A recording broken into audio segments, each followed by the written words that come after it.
టారిఫ్ల యుద్ధానికి తెరతీసి యావత్ ప్రపంచాన్ని గందరగోళంలోకి నెట్టేసిన అమెరికా అధ్యక్షుడు డొనాల్డ్ ట్రంప్ మరో బాంబు వేశారు. బ్రిక్స్ అనుకూల దేశాలపై అదనంగా 10% టారిఫ్ విధిస్తామని హెచ్చరించారు. ఇందులో ఎలాంటి మినహాయింపులు ఉండవని తేల్చి చెప్పారు. మరి ట్రంప్ ఈ నిర్ణయం ఎందుకు తీసుకున్నారు? బ్రిక్స్ కూటమి అంటే ఆయనకు ఎందుకు అక్కసు? ప్రత్యేక కరెన్సీ తెచ్చుకుందామన్న బ్రిక్స్ దేశాల ప్రతిపాదనే ఆయన కోపానికి కారణమా? మరి బ్రిక్స్ కరెన్సీ తెస్తే అమెరికాకు ఎంత నష్టం? ఆ దిశగా సభ్యదేశాల ప్రయత్నాలు ఎంతవరకు వచ్చాయి? మొన్నటి సదస్సులో భారత్ ఎలాంటి వాణి వినిపించింది?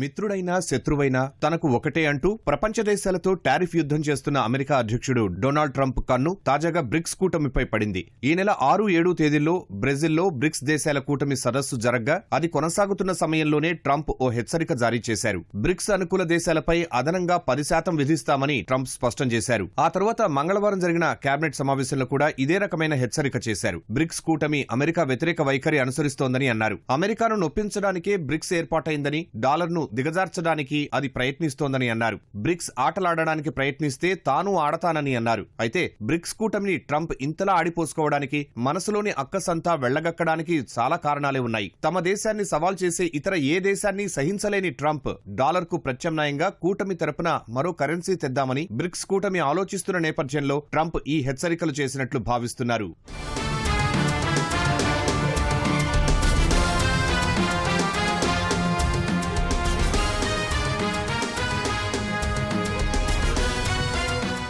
బ్రిక్స్ కూటమి బ్రెజిల్, రష్యా, భారత్, చైనా, దక్షిణాఫ్రికా సభ్యదేశాలుగా ఏర్పడింది.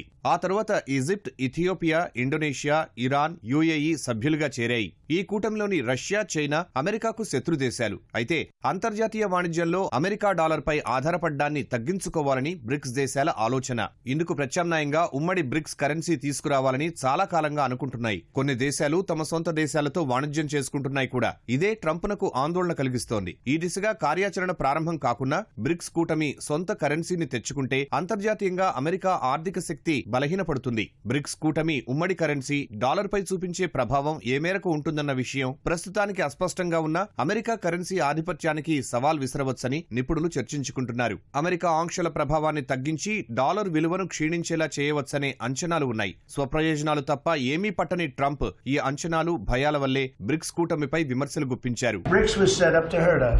BRICS was set up to degenerate our dollar and take our dollar as the standard, take it off as the standard. And that's okay if they want to play that game, but I can play that game too. So anybody that's in BRICS is getting a 10% share. BRICS was, I said this about a year ago, and it largely broke up. But, there are a couple that hang around, but I thought it largely broke up. BRICS is not, in my opinion, not a serious threat. But what they're trying to do is destroy the dollar, so that another country can take over and be the standard. And we're not going to lose the standard at any time. If you have a smart president, you will never lose the standard. If you have a stupid president like the last one, you would lose the standard. You wouldn't have the dollar as you. And if we lost the world standard dollar, that would be like losing a war, a major world war. We're not going to let that happen. The dollar, you ever hear the expression, dollar is king? The dollar is king. We're going to keep it that way, okay? గత ఏడాది Russia వేదికగా జరిగిన bricks సదస్సు ప్రారంభానికి ముందు ఆ దేశ అధ్యక్షుడు పుతిన్ కూడా బ్రిక్స్ ఉమ్మడి కరెన్సీ అంశాన్ని ప్రస్తావించారు. దానిపై నెమ్మదిగా అడుగులు వేస్తామని తెలిపారు. కొత్తగా ఒక రిజర్వ్ కరెన్సీని తయారు చేసుకునే అంశంలో అత్యంత జాగ్రత్తగా అడుగులు వేయాలని అన్నారు. గత ఏడాది పుతిన్ ఈ వ్యాఖ్యలు చేసిన నేపథ్యంలో ఈ ఏడాది బ్రిక్స్ సదస్సులో ఉమ్మడి కరెన్సీ అంశాన్ని చర్చించవచ్చనే అనుమానంతో కూడా ట్రంప్ బ్రిక్స్ కూటమిపై విమర్శలు చేసి ఉండవచ్చని అంచనా. ఇక బ్రిక్స్ పై ట్రంప్ ఆక్రోశానికి మరో కారణం కూటమి సభ్య దేశాలను పెంచుకుంటూ ఉండడం. 5 దేశాలుగా ఉన్న కూటమి 10 దేశాలుగా మారడం, భవిష్యత్తులో ఇంకా పెరిగే అవకాశం ఉండడం ట్రంప్ ఆందోళనకు కారణం.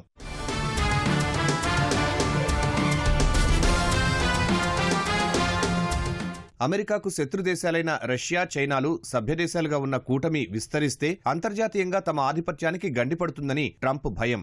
బ్రిక్స్ కూటమి దేశాలు అమెరికా ప్రాధాన్యాలను వ్యతిరేకిస్తూ అంతర్జాతీయంగా తమ పాత్ర మరింతగా ఉండాలని భావిస్తున్నాయి. ఈ పరిణామాలు అమెరికాకు సవాలని భావిస్తున్న ట్రంప్ బ్రిక్స్ కూటమిపై విమర్శలు చేస్తున్నారు. ఉమ్మడి కరెన్సీని తెస్తే బ్రిక్స్ దేశాలపై 100% టారిఫ్లు వేస్తానని గతంలో హెచ్చరించడం, మద్దతిచ్చే దేశాలపై 10% టారిఫ్ల హెచ్చరిక ఈ కోవలోనిదే.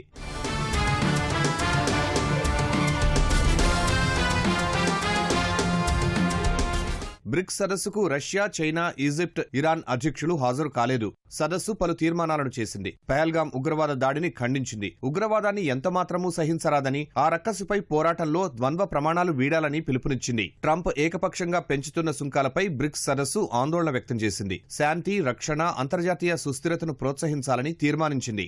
అంతర్జాతీయ వాణిజ్యం, ఆర్థిక సహకారాన్ని పెంపొందించుకోవడం, వాతావరణ మార్పులపై పోరాటం, సుస్థిర, సమ్మిళిత అభివృద్ధికి ప్రోత్సాహం, సామాజిక, సాంస్కృతిక అభివృద్ధికి భాగస్వామ్యం వంటివి ఇందులో ఉన్నాయి.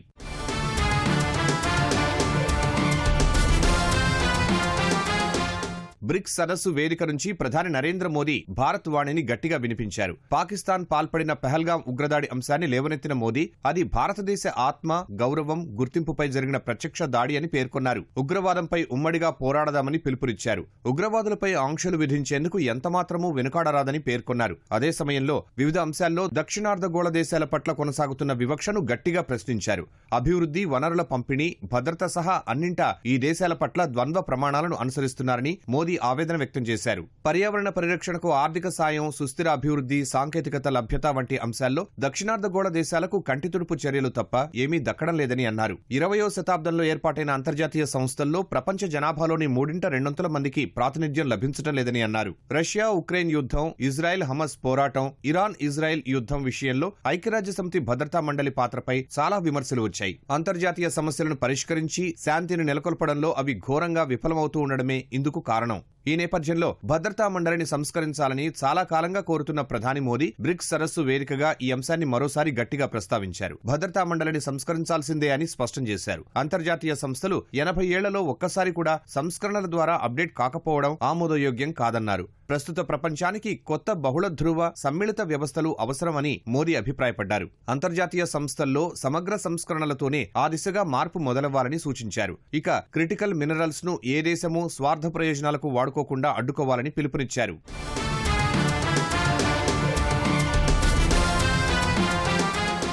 బ్రిక్స్ 10 దేశాల కూటమి అయినా అందులో కీలకమైన రష్యా, చైనా అధ్యక్షులు గైర్హాజరు కావడంతో ఈసారి జరిగిన సదస్సుకు కాస్త ప్రాధాన్యం తగ్గిందనే చెప్పాలి. ఇక గతంలో బ్రిక్స్ చేసిన తీర్మానాలు పూర్తిగా అమలైంది తక్కువే. ఈసారి చేసిన తీర్మానాల అమలు కూడా అలాగే ఉండే అవకాశముంది. అయితే మొత్తం మీద ఈ సదస్సు అమెరికా అధ్యక్షుడికి మాత్రం చెమటలు పట్టించింది.